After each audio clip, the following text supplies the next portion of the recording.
আসসালামু আলাইকুম। আশা করি আমার প্রিয় আপু ভাইয়া আঙ্কেল আন্টিরা সবাই ভালো আছেন। আলহামদুলিল্লাহ আমরাও ভালো আছি।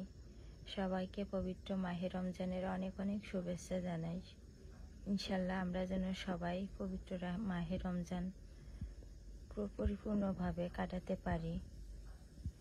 তো আজকে হচ্ছে মার্চের 2 তারিখ, মানে রাত হয়ে গেছে, কারণ এখন রাত 12টার উপরে বাজে, তার মানে মার্চের 2 তারিখ আজকে। তো যাই হোক, দেখেন আমি এই রাত 12টা 23 বাজে এখন। তো রাত 12টা 23 মানে প্রায় রাত 12:30। আজকে আমাদের কিন্তু প্রথম সেহরি আর কি, প্রথম ভাত খাওয়া হবে রোজার জন্য। তো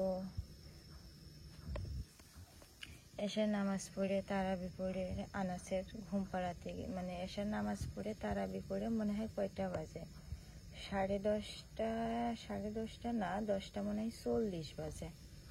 তো 10টা 40 বাজে, ওই সময় আমার এশার নামাজ তারাবি নামাজ সব শেষ হয়ে গেছে আলহামদুলিল্লাহ। তারপরে রাইস কুকারে ভাত দিয়েছি সেহরির জন্য। রাইস কুকারে ভাত বসিয়ে আমি আসছি রান্নাঘরে। দেখেন সন্ধ্যার সময় মুরগি ভিজিয়ে রাখিলাম। ভাবলাম যে প্রথম সেহরিটা একটু মুরগির গোশ রান্না করি। তো চুলায় দেখেন দুধ জাল দিলাম। ভেবেছিলাম যে প্রথম রোজাটা মুরগির গোশ রান্না করব, তার জন্য মুরগি ভিজিয়ে রেখে দিলাম, দিয়ে তারপরে আমি তারাবি নামাজ পড়ছিলাম।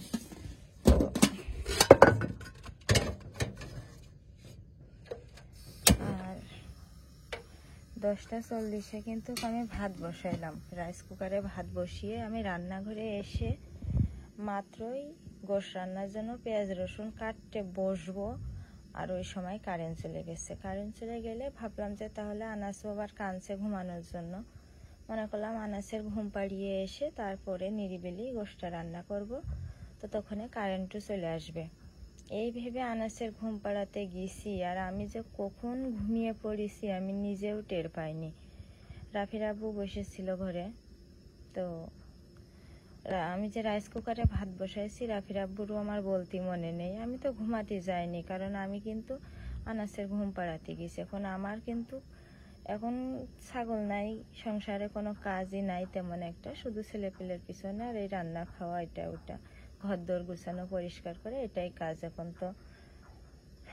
তো সারাদিন কাজগুলো করি, কিছুই মনে হয় না। সন্ধ্যা হলে পুরো শরীর ব্যথায় থরথর করে, মনে হয় যে আমার গায়ে যদি একটা মাছি বসে, পিঁপড়া বসে, তারপরেও যেন আমি মনে হয় খুব ব্যথা পাই। একটা জোরে কথা শুনলেও আমার শরীরে ব্যথা লাগে, তাহলে এত ব্যথা হয় সন্ধ্যার পর থেকে। তো সেই ব্যথা নিয়ে যখন মনে করেন একটু বিছানায় মাথা দিই, বালিশে মাথা দিই, আমি যে কখন ঘুমিয়ে যাই আমি টেরও পাই না। তো এরকম ঘুমিয়ে পড়েছি, মনে করেন ঠিক পাইনি আমি। মাঝখানে কখন কারেন্ট আসছে, কারেন্ট এসে রাফির আব্বু কারেন্ট আসলে ও মনে হয় এই রান্নাঘরে আসিল, রান্নাঘরে এসে পেঁয়াজ রসুন কাটছে যে আমার আর ডাকবে না, গোশটুক রান্না করবে ও মনে হয় পেঁয়াজ রসুন কেটে গোশ রান্না করছে। আর ভাত তো তখনে হইয়ে পুড়িয়ে একদম, মানে ভাত পুরো কয়লা হয়ে গেছে, ধোঁয়াই মনে করেন সারা ঘর অন্ধকার হয়ে গেছে। রাইস কুকারের ভিতরে ভাত পুড়িয়ে একদম ধোঁয়া, আমি কিছুই টের পাইনি, আমি ঘুমিয়েই রয়েছি। পরে রাফির আব্বু আর কি দেখলো, তখন টের পেলাম। তো সত্যি প্রথম রোজার সেহরিটা রান্না করতে যেরকম হবে আমার মানে খুব কষ্ট লাগছে। রাইস কুকারটাও ওই কলপাড়ে ভিজিয়ে রাখলাম, একদম পুড়িয়ে কয়লা হেরে এসে রাইস কুকারের ভিতরের ভাতগুলো। তো তাই যখন দেখেন রাফির আব্বু গোশটা রান্না করেছে, আমি কিন্তু ওই যে বললাম না ঘুমিয়েছিলাম, টের পাইনি। কিন্তু রাইস কুকারে ভাত বসাইছে, এটা ওর বলবো যে আমি তো ঘুমাতে যাইনি যে ওর বলবো। আমি আনাসের ঘুম পাড়াতে যে আমি নিজেই কখন ঘুমিয়ে গেছি। আসলে কপালে থাকলে হয় যা আর কি। দেখেন এখন হাঁড়িতে ভাত বসালাম, ভাতটা মার গালিয়ে রান্না শেষ করে ঘরে রেখে তারপরে ঘুমাবো আবার একটু।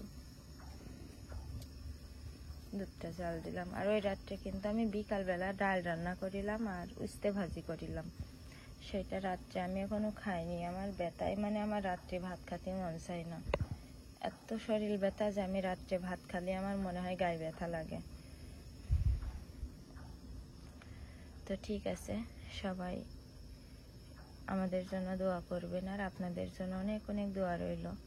ইনশাল্লাহ কালকে থেকে ভিডিও দেওয়ার চেষ্টা করব। গ্যালারিতে অনেক পুরাতন ভিডিও আছে সেগুলো, তারপরে প্রতিদিন তো রোজার মাসে রান্না বাড়া খাওয়া দাওয়া যতটুকু যা শেয়ার করতে পারি ইনশাল্লাহ চেষ্টা করব। তো পবিত্র মাহে রমজান সবার খুব ভালো কাটুক, আমরা সবাই যেন সুস্থ থাকি, ভালো থাকি, এই দোয়াই করি সবাই সবার জন্য। তো ঠিক আছে, আজকে এখানেই বিদায় নিচ্ছি। আল্লাহ হাফিজ, আসসালামু আলাইকুম।